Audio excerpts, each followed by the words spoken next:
Bonjour à toutes et à tous, c'est Romain Daubry, consultant pour Bourse Direct. Nous sommes le lundi 25 août, il est 15h15 et on enregistre un petit peu de surperformance, un petit peu de mieux sur les indices majeurs européens depuis quelques heures maintenant. Merci à toutes et à tous pour vos likes, vos retweets et partages. Merci de vous abonner à la chaîne Bourse Direct YouTube et puis de nous suivre sur nos comptes Twitter respectifs.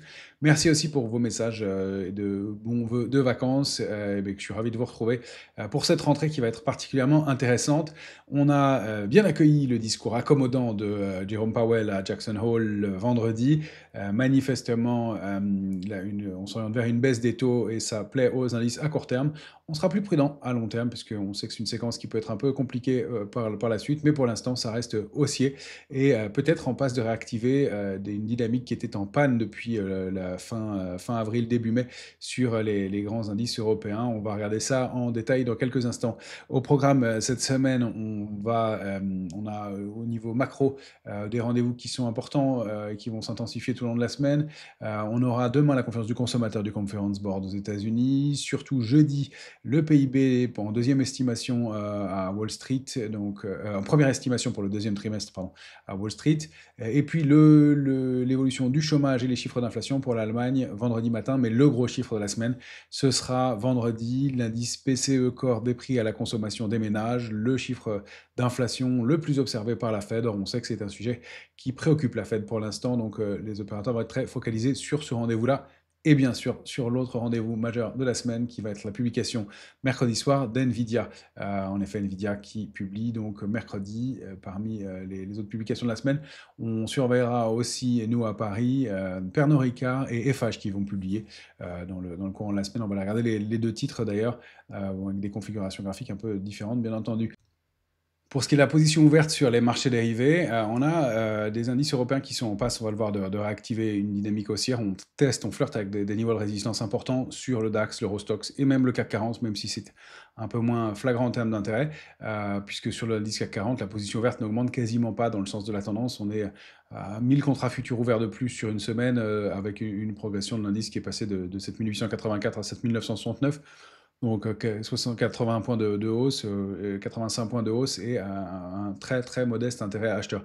En revanche, sur le Eurostoxx, c'est un peu plus franc. On est passé sur l'indice large européen de 5434 à 5488 tout au long de la semaine, avec une position verte qui a augmenté d'1,5%. Donc c'est toujours en plus dans le sens de la tendance, c'est-à-dire que les deux séances de baisse de la semaine dernière, mercredi et jeudi, baisse modeste, hein, la position verte a baissé alors que les autres séances de hausse ont été suivies d'intérêt.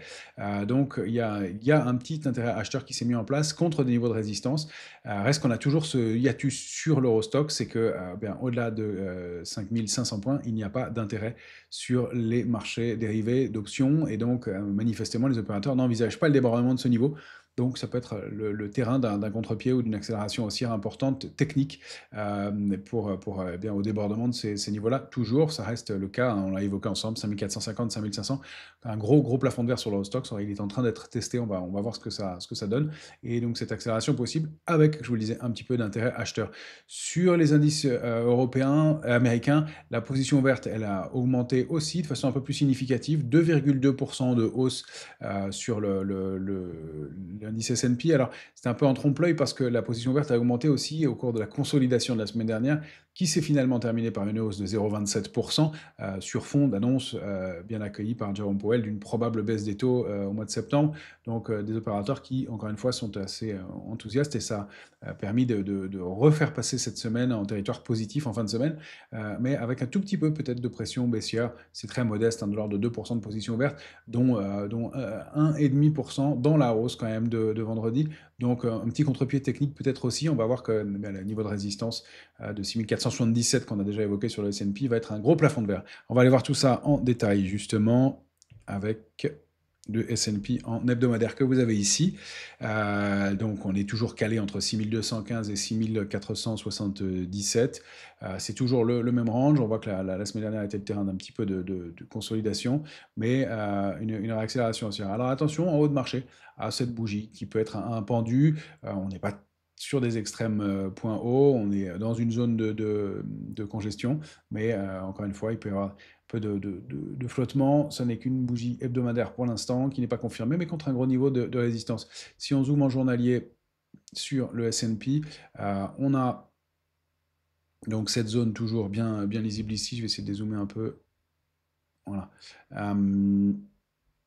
Sur le S&P, donc graphique journalier que vous avez ici, une séquence de consolidation assez propre, hein. On a peut-être qui s'est mise en place sur les quelques séquences dernières, une formation en trois méthodes ascendantes. Une grande accélération haussière, dont cette grande bougie verte et le cœur, bougie verte ensuite, et puis une séquence de consolidation derrière avec des plus petites bougies rouges, dont une verte, et puis ensuite une grosse réaccélération haussière. Alors ça donne bien une séquence qui est intéressante dans un range 6340-6477. Si on sort par le haut de cette zone, on a des extensions possibles en direction de 6585-6611, pourquoi pas.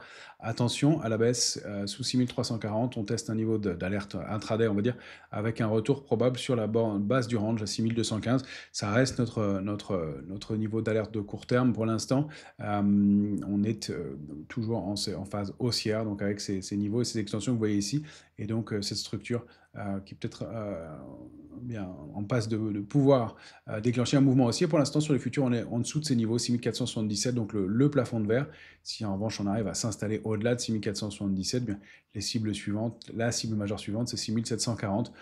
On n'y est peut-être pas encore, on va voir, et c'est probablement la publication à venir d'NVIDIA cette semaine qui va nous en dire plus sur le sujet. Elle publiera mercredi, comme je vous l'indiquais.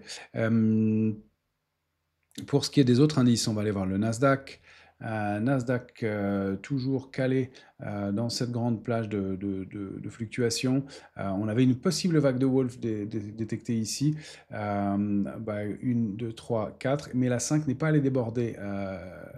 On n'a pas débordé l'oblique 1, 3 en 5, on s'est arrêté contre ce niveau. Ça a consolidé un peu quand même, mais manifestement, on a bien rebondi. Donc on est toujours calé dans notre grand range 22 605 en extension max. C'est plutôt un gros niveau de support. On peut le reprendre un peu plus court à 22 679 et avec comme résistance 23 590. Si on passe et on réussit à se réinstaller au-delà de ce niveau, et bien dans ce cas-là, la cible suivante, c'est 24 496 pour un Nasdaq qui est toujours en légère sous-performance par rapport à l'indice Eurostoxx, mais qui reste quand même sur ses tops et qui, après une petite consolidation, a quand même réagi assez vivement en fin de semaine avec des volumes qui étaient pas mal. Donc, est-ce qu'on va réactiver la dynamique haussière ou est-ce qu'on va rester calé sous ce niveau de résistance majeure?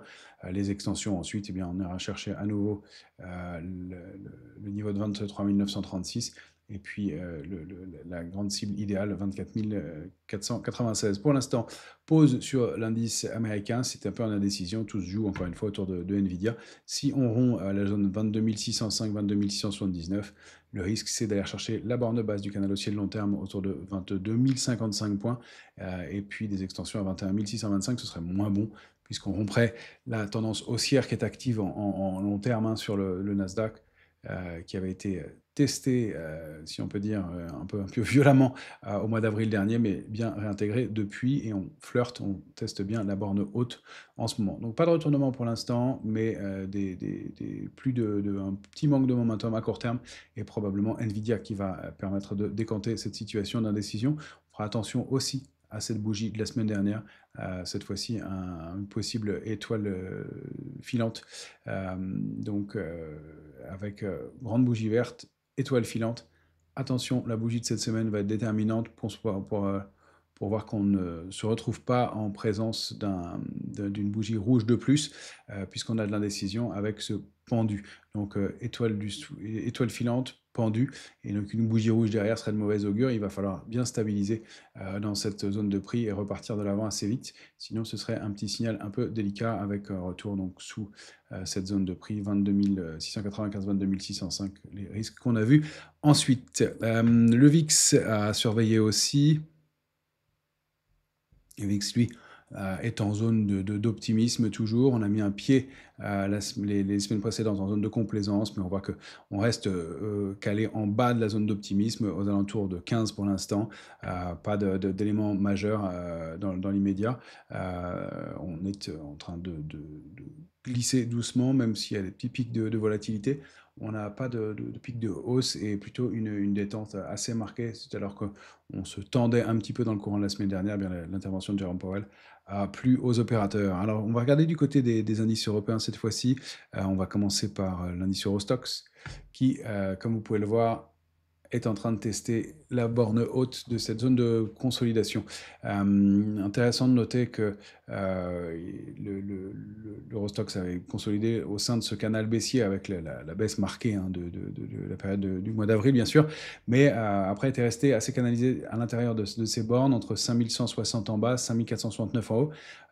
Ça rappelle hein, la configuration qu'on avait connue entre 4688 et à l'époque 5100, avant de réactiver une dynamique haussière. Et on passe de sortir de cette congestion. L'oblique a été débordé la semaine du 11 août, confirmé la semaine dernière du 18 août.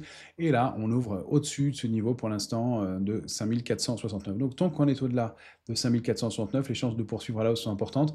Reste qu'on a donc cette zone de prix importante, 5469, 5544, qui est encore une fois vierge d'intérêt sur les marchés dérivés d'options, ce qui veut dire qu'il n'y a pas de courant de grand intérêt au-delà de ce niveau. Alors, est-ce qu'on va réussir à le déborder? Si c'est le cas, eh bien, on va accélérer et aller chercher la cible suivante aux alentours de 5776. Je suis peut-être un tout petit peu haut, sur 1776. Ça, c'est la cible idéale suivante. Donc, ce plafond de verre qui est en train d'être testé, mais intéressant de voir que l'accumulation en partie haute qu'on avait évoquée dans le courant de l'été est en train de se mettre en place peut-être. Attention, si on revient sous 5304, c'est le niveau un petit peu clé parce qu'on reviendrait en bas du range, 5160 comme niveau d'alerte, ce serait bon de le préserver en dehors du trou d'air marqué du mois d'avril. On ne s'est pas installé en dessous depuis des semaines maintenant, donc le retour à un range plus bas serait de mauvais augure, avec évidemment dans ce cas-là la duplication du range par le bas. Ce n'est pas le scénario pour l'instant, mais voilà l'enjeu, donc déborder ce niveau 5424, 5469, le confirmer pour pouvoir accélérer. Alors on va le voir après sur les valeurs du CAC 40, c'est là où je trouve que les choses manquent un peu de momentum et d'intérêt pour l'instant. Sur les valeurs parisiennes. Sur le DAX, c'est un peu pareil, on sort de cette congestion, de ce triangle symétrique qu'on avait évoqué, manifestement, mais avec un momentum qui n'est pas très fort non plus. On revient tester la borne basse, alors on peut fixer la sortie à la semaine du 11 août, hein, puisqu'on a clôturé en hebdomadaire au-delà de ce niveau-là. On revient tester la borne haute du triangle symétrique, qui avait été bien identifié ici, hein, testé une fois, deux fois, trois fois, quatre fois. Donc ce niveau clé bien identifié par les opérateurs, quand on zoome en intraday, on voit qu'on est allé se réappuyer sur cette oblique baissière ce matin encore pour la partie vraiment intraday. Donc si on arrive à conserver, à préserver ce niveau, eh bien la logique veut qu'on duplique le triangle par le haut pour aller chercher pourquoi pas 26 015 points. Reste qu'on a ce plafond de verre à 24 470 sous lequel on est capé depuis le 2 juin dernier, la semaine du 2 juin, et donc on n'arrive pas à réaccélérer. Donc on a cette petite zone de prix intermédiaire et c'est celle-ci qui est dessinée voilà, par les résistances 24 363, 24 470 qui eh bien, bloquent pour l'instant la confirmation et la réactivation haussière, même si on a comme je vous le disais sur l'Eurostoxx, un peu d'intérêt.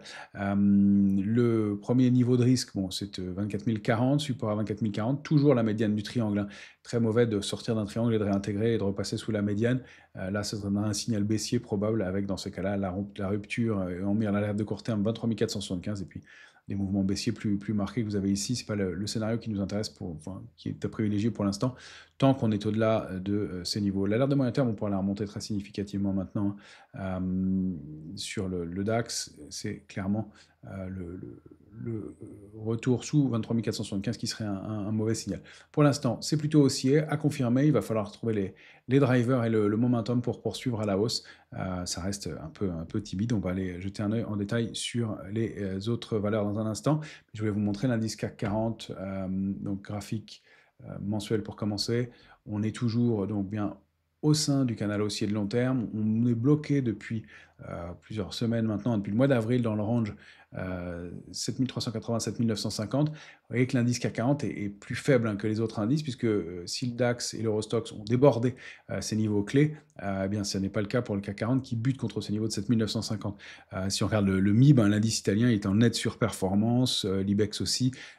Donc on est un peu en retard sur l'indice CAC 40, et c'est vrai que quand on regarde les valeurs individuellement, on n'a pas de dossier très puissamment haussier. Alors l'enjeu sur l'indice CAC 40 cash en journalier, c'est de sortir de cette congestion. Je l'ai fait au plus court, 7546 546 en bas, 7950 en haut, la zone 870-950 est vraiment clé. On s'articule autour, ce niveau est bien identifié hein, par les opérateurs toujours. On a une oblique baissière aussi qui est ici, au-delà de laquelle on s'articule pour l'instant. On la préserve, mais vous voyez qu'on l'a retesté ce matin encore, on n'arrive pas à repasser 7950 franchement. Si c'est le cas, en revanche, on peut aller chercher 8259 résistances majeures, et puis pourquoi pas cette zone clé, 8353, 8416. Il faut vraiment qu'on arrive à trouver des drivers et du momentum pour repartir. Attention, sous 7769, on a laissé un petit gap haussier ouvert ici, donc à surveiller. Ce serait un premier niveau de retournement. Bien sûr, repasser sous 7870 serait l'alerte très très court terme et marquerait un peu une fausse sortie, mais le retour sous la médiane à 7769 serait un signal assez négatif pour le CAC 40. Pour l'instant, c'est plutôt du bon côté, même si encore une fois, on n'a pas énormément de drivers. Alors on va regarder les grosses capitalisations qui nous intéressent le plus à Paris. J'ai cherché des titres qui surperforment sur l'indice parisien. On a Edenred. Edenred, elle est toujours bloquée dans cette grande zone de congestion 23,88, 27,44. Reste que Edenred a donné un signal intéressant. Je me demande si on ne peut pas réajuster la borne haute un cran plus bas. Si c'est 27,14 qui nous intéresse, c'est bien marqué par des points historiques, ce point bas de 2019 et ces mèches hautes récentes. Donc 23,88, 27,14, mais ce que je voulais vous montrer particulièrement, c'est le possible avalement aussi en cours sur Edenred en mensuel. Donc ça, un signal important en bas de marché. Edenred qui, après son long parcours baissier, eh bien, se stabilise, a testé 3 mois d'affilée, enfin depuis le mois d'avril, le niveau de 23,88 sans l'enfoncer. Regardez ce niveau de support qui est clé pour le titre hein, depuis 2018. Donc, à surveiller. Et cet avalement aussi, hein, la bougie du mois d'août est en train peut-être d'englober la bougie du mois de juillet. Et ça, en bas de marché, c'est toujours ça peut être un signal intéressant. Regardez, on en avait eu un, par exemple, ici, avalement haussier, en mai 2020, qui avait été le début d'un mouvement haussier plus important. Donc, à suivre, mais peut-être quelque chose qui se met en place, qui sera confirmé, évidemment, en clôture mensuelle. J'anticipe un petit peu, mais voilà ce que je voulais vous montrer pour Edenred, qui surperforme très légèrement et peut-être en passe, donc au débordement de 27,14, de déclencher une impulsion haussière pour aller chercher la résistance suivante à 29,30. Un titre qui est fort aussi au sein de l'indice parisien, c'est Essilor Luxottica, le titre que vous avez sous les yeux, qui en mensuel est sorti par le haut du canal haussier de long terme, a formé une pause pendant quelques semaines au sein du range 226, 90, 233, 40 bande basse et puis de la résistance à 265, 40. On repasse au-dessus depuis une dizaine de jours et on est plutôt haussier, donc pourquoi pas aller dupliquer, aller chercher la borne haute du range et les tops historiques avec cette résistance à 290, 20, et puis pourquoi pas dupliquer cette grande zone de congestion par le haut pour aller chercher 319, 40 à long terme. Ça reste haussier et fort pour le titre Essilor Luxottica pour l'instant, donc même si, encore une fois, on est un petit peu tendu à court terme, on préférera peut-être revenir sur 265-40 pour des questions de timing, mais en tout cas, à moyen long terme, c'est plutôt haussier et favorable. Sur Essilor, Eurofins, qu'on avait chaudement recommandé depuis plusieurs mois, eh bien, est peut-être en train de buter un peu. Alors ça fait une ou deux fois qu'elle donne des petits signaux de fragilité. J'ai m'étais inquiété d'une possible vague de Wolf baissière qui aurait pu la renvoyer sous 57 à ce moment-là. Finalement, le mouvement s'était poursuivi à la hausse. Le range précédent, c'était 44,20, 57,66, avec au moins double, triple bottom sur ces niveaux-là. Et puis là, le titre est clairement repassé en tendance haussière, avec une zone cible qui était située à 71,10. Et on a peut-être atteint ce niveau. J'avais peut-être tracé mon range un peu large.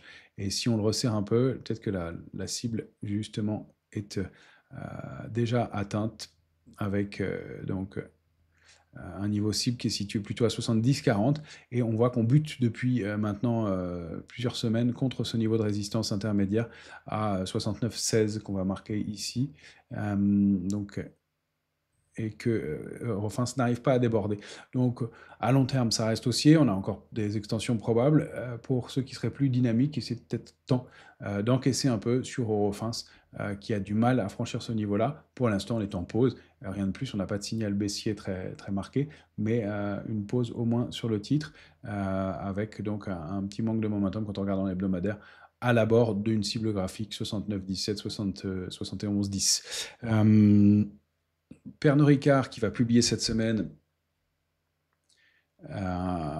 donne des signaux intéressants. Pernod, c'est un titre qui avait, on va les zoomer en mensuel, évolué au sein d'un canal baissier, qui avait formé un double sommet, un double top, cas d'école graphique extrêmement propre, qui avait été atteindre et déborder sa cible baissière, et puis qui là a formé un avalement haussier en mensuel en juillet, et puis donc là, la bougie du mois de juillet ayant englobé celle du mois de juin, accéléré et surperformé dans le courant du mois d'août, et qui bute contre un niveau de résistance clé à 102. Donc le titre évolue donc au sein d'un canal baissier, mais pour la première fois en mensuel, on est peut-être en train de tenter de déborder la borne haute de ce canal. On va zoomer en hebdomadaire et aller voir les enjeux à plus court terme sur Pernod Ricard. Je vais rapprocher le nom de la valeur. Voilà. Donc l'enjeu, c'était de se réinstaller au-delà de 95,76. C'était un gros niveau, un premier gros niveau, puisqu'on s'était installé en dessous en mars dernier. On avait buté contre ce niveau, formé donc ce double appui qui peut être maintenant un double bottom. L'idée, c'est que si on dupliquait ce niveau, on pouvait aller chercher 108,70. Le problème, c'est qu'on est retourné à l'intérieur de la structure ensuite. Donc, on est encore une fois en train de consolider sous un niveau de résistance clé qui est 102. Si on parvient à déborder ce niveau de 102, la cible idéale, elle se situe entre 118,45 et 121,80. On voit qu'on a un gros niveau de résistance qui se profilera ici entre 117, 116,65 et donc 121,80. Mais le débordement de 102 permettrait de réactiver la dynamique haussière. Donc un des éléments à surveiller de ce côté-là et peut-être un regain d'intérêt.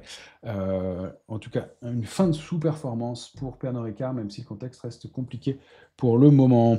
Je voulais vous montrer Hermès, que je vous avais montré il n'y a pas si longtemps, parce que j'ai détecté sur le titre une figure de long terme que je n'avais pas vue, baissière malheureusement pour Hermès. Hermès, quand on regarde en mensuel, j'ai détecté alors, le canal haussier que vous avez en noir, en très foncé, mais en très plus fin, une vague de Wolf qui est quand même assez propre pour être prise en compte. On a une vague 1 de hausse sur Hermès en mensuel, avec une vague 2 de baisse, suivie d'une vague 3 de hausse, qui nous permet de former l'oblique 1, 3, donc cette oblique haussière. On forme ensuite un mouvement baissier, vague 4, qui vient bien s'arrêter entre la 1 et la 2, parfaitement d'ailleurs, assez nettement au milieu de la zone, et qui nous permet de former l'oblique 1, 4 ici. Or, le titre est bien monté pour aller déborder ici l'oblique 1, 3, donc cette oblique noire, et la réintégrer ensuite avec un mouvement baissier. Donc ça donnerait comme cible pour Hermès cette oblique baissière formée par les points 1 et 4.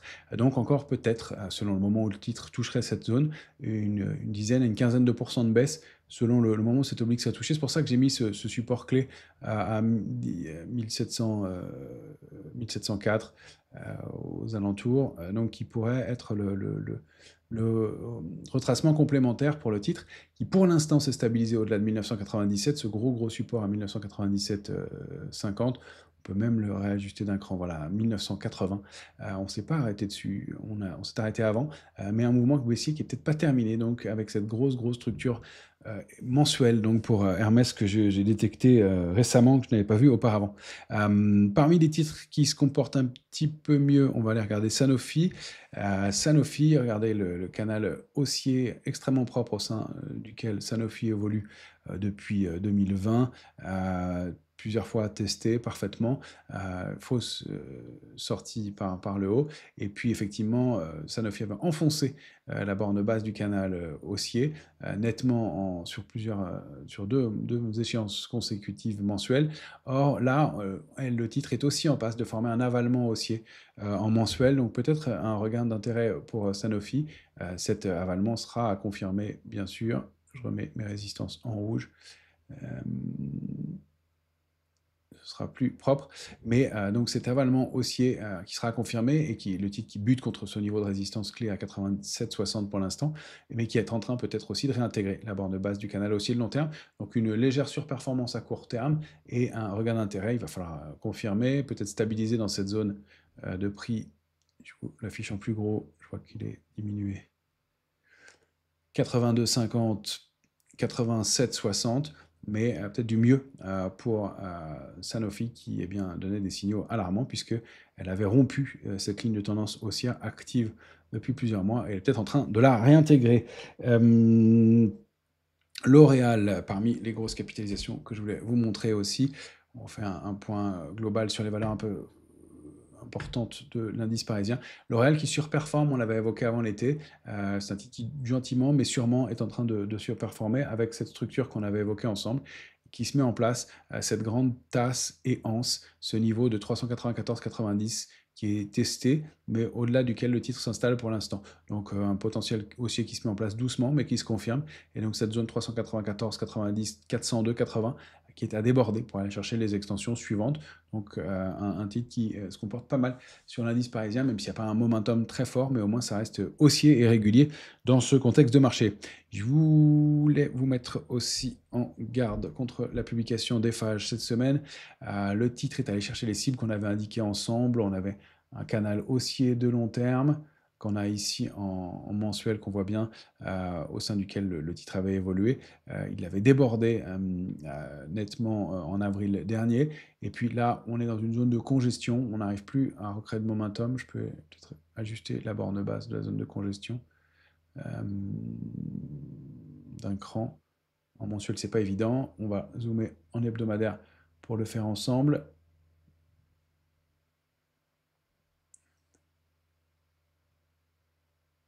Voilà, on a cette grande zone à 112,40, 123,90. On savait que c'était un niveau important. On a eu un avalement baissier, une consolidation. Deuxième accélération haussière, un sommet haussier mais un peu décalé. Et pour l'instant, un repli depuis en ce début de semaine. Donc, début de semaine un peu lourd pour FH.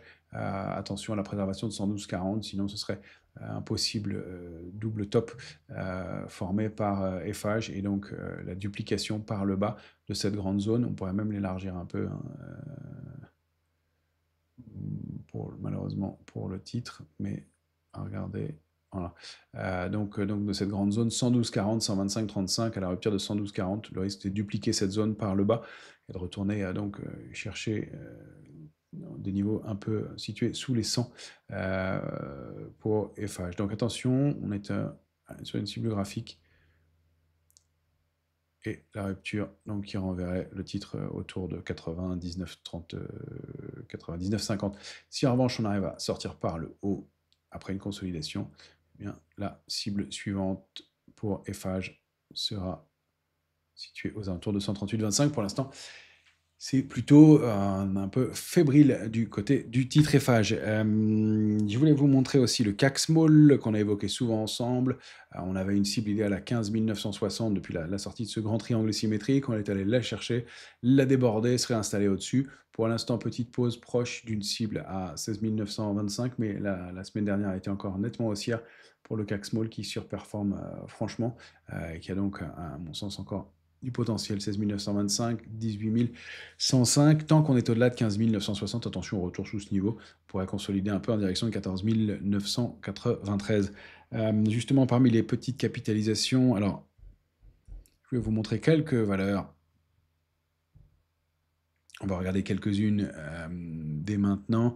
Aramis qu'on avait suivi de long terme, qui avait été chercher plus ou moins la cible graphique haussière. Attention, elle s'était inscrite dans un triangle symétrique, elle est sortie par le bas, elle est allée chercher la cible, et puis depuis, elle a l'air de former une pause au-delà d'un niveau de support important à 5,35. Il y a peut-être une petite réactivation haussière qui se met en place sur Aramis quand on zoome en journalier. Voilà, j'ai des traits d'essai ici qui n'ont plus cours. Et peut-être une petite structure de retournement qui se met en place. On bute contre 5,75, puis on aura cette zone 5,75, 5,84 pour aller chercher ensuite 6,16, 6,5. Et peut-être un petit peu de mieux, en tout cas un titre qui a fini de baisser après un plongeon important et un retour sur cette oblique de très long terme. Donc à surveiller pour Aramis, peut-être du mieux. Viridien aussi, qui après avoir pas mal consolidé, est en passe de redonner un signal d'achat. Pareil, un niveau de support clé à 47,70 testé et préservé systématiquement, enfin, depuis le rebond entamé en avril dernier. On est calé entre 47,70 et 62,30. On a ce gap à aller combler et le titre s'est installé au-delà de 53,50. Donc on est en train d'aller chercher la zone de gap, peut-être pour reconstruire un petit peu sur Viridien, donc plutôt stable à haussier pour le titre pour l'instant, mais un petit peu de mieux après un parcours baissier un peu marqué. OVH, j'ai repéré une petite vague de Wolf sur le titre OVH qui peut donner un potentiel haussier assez intéressant. Il y a pas mal de signaux graphiques sur OVH. Là, on avait testé ensemble ce petit fanion qui nous avait donné un bon signal. On avait ensuite la résistance à 14,66 qui nous avait bien été utile aussi comme niveau de prise de bénéfice. Et puis là, il y a une petite vague de Wolf formée par le point bas en 1, vague 2, vague 3, vague 4. J'y vais un peu plus vite pour celle-ci. Et vague 5, on passe sous l'oblique formée par les points 1 et 3. On réintègre, donc on peut aller chercher l'oblique formée par les points 1 et 4 ici. Et donc, aller chercher cette oblique, ça nous laisse une dizaine de pourcents, un titre qui pourrait retourner chercher les 11,28. Pourquoi pas stabiliser après ce plongeon contre les niveaux de résistance qu'on vient d'évoquer ensemble. Donc ça, c'est plus à titre spéculatif pour l'instant, c'est pas du très long terme, mais c'est un peu mieux. Reworld Media, qu'on avait évoqué plusieurs fois ensemble, qui a encore du potentiel haussier. C'est un titre intéressant qui revient de loin. Déjà, on sort de ce grand biseau baissier. La borne, le pied du biseau, c'est toujours 2,57, donc c'est la cible de long terme pour Reworld, qui a débordé 1,86,8 assez nettement maintenant, qui s'est réinstallé au-delà de cette oblique baissière, c'est bien appuyé dessus, donc qui a encore un petit potentiel haussier de ce côté-là aussi. Donc un parcours qui ne se dément pas, même si les volumes sont un petit peu moindres maintenant. Et quand on regarde en journalier, on a peut-être un fanion qui s'est mis en place, accélération haussière, pause de quelques jours avec une baisse de volume et réaccélération haussière aujourd'hui. Donc avec à court terme une première cible située aux alentours de 2,40. Donc 2,40, 2,57 la cible à suivre pour Reworld. Groupe Terra qu'on avait évoqué aussi, elle n'est pas allée chercher encore la cible idéale de la structure de retournement qu'on avait de long terme qu'on avait détecté ensemble il y a quelques temps, qui est visible ici en hebdomadaire, deux structures en une, un biseau baissier qui avait bien fonctionné, dont le pied était ici, donc on est bien allé chercher la cible du biseau, et puis cette structure de retournement en épaule, tête, épaule inversée, avec la ligne de cou ici, sortie, et donc qui donne une cible un petit peu plus haute à 7,15. Or, eh bien, le titre a accéléré à la hausse, formé une pause depuis quelques semaines, et il est peut-être en train de repartir doucement, donc on a encore un petit potentiel à suivre peut-être, et une réactivation, une poursuite haussière pour Groupe Terra qui était en pause depuis qu'il avait atteint sa cible en fin juillet dernier. C'est la dernière fois qu'on en avait parlé ensemble d'ailleurs. Et puis, je voulais vous montrer quelques ETF qui surperforment, et notamment asiatiques. L'ETF PASI, on l'avait évoqué aussi, une grande zone de congestion, 8,86, 10,43. On s'est bien réinstallé au-dessus, on bute contre la résistance pour l'instant à 10,98, résistance clé, mais la duplication du range précédent et la structure permettent de viser pourquoi pas 12,13, donc une surperformance notable des indices chinois.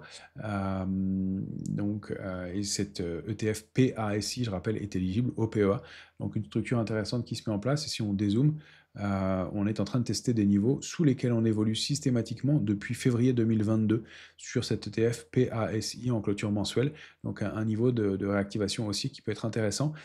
Pour les plus optimistes, on peut y voir une structure de retournement en épaule, tête, épaule inversée, avec des épaules un peu décalées. Je serais plus prudent sur la structure.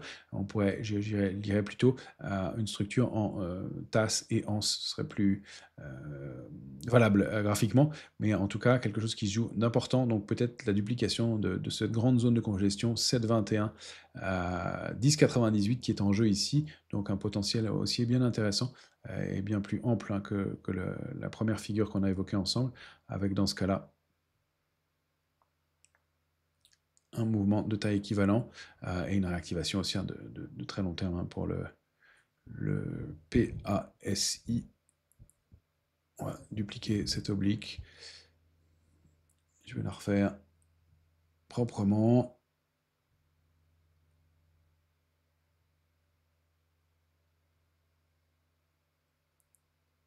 Voilà, avec en mire, dans ce cas-là, à long terme, une cible située à 14,73. Donc débordement de 10,98, un niveau clé, et donc un mouvement haussier qui se confirme pour l'instant. Le PAEJ aussi, donc, qui n'était pas le plus fort, mais qui était intéressant, Asie ex-Japon, reste haussier aussi. On passe ce niveau-là de 19,98 en mensuel. On voit qu'on avait évolué entre 17,93 et 19,98. On s'installe un cran au-dessus. La cible légitime, c'est 22,07. Donc toujours un mouvement haussier qui se confirme doucement et une surperformance par rapport aux indices européens de l'Asie, donc un ETF qui est intéressant à surveiller. Je vais vous en montrer deux autres. Alors il y a le ASI qui est le pendant du PASI, mais celui-ci n'est pas éligible au PEA. Lui, il a passé la résistance, la ligne de coup, et il est en passe d'aller chercher donc sa cible à 133,05. Et puis on a le CNAA. Alors je ne rentre pas dans le détail de la composition de ces indices.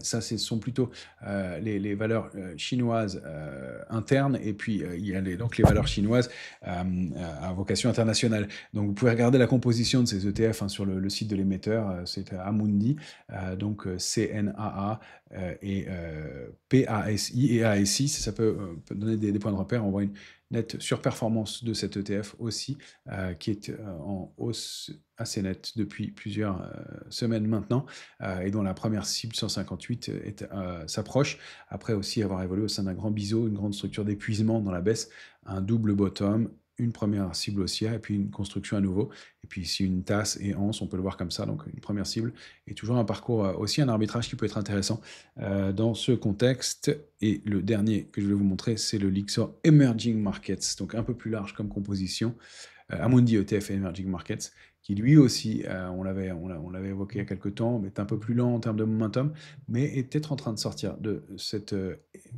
a confirmé en tout cas en clôture mensuelle au mois de juillet la sortie de cette congestion et de ce niveau de résistance qui n'avait jamais débordé depuis janvier 2021. Donc légitimement, on peut aller chercher la cible suivante à 16,15.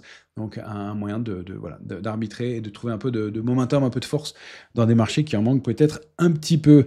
Voilà un point qui, j'espère, est le plus complet possible pour commencer et entamer cette rentrée avec bien des éléments à surveiller, un peu d'incertitude, Nvidia, l'inflation. On va voir comment les opérateurs arbitrent ces rendez-vous-là. Et puis, bien nous, on suit ça tout au long de la semaine régulièrement, tous ensemble. Et je vous souhaite une excellente semaine à toutes et à tous.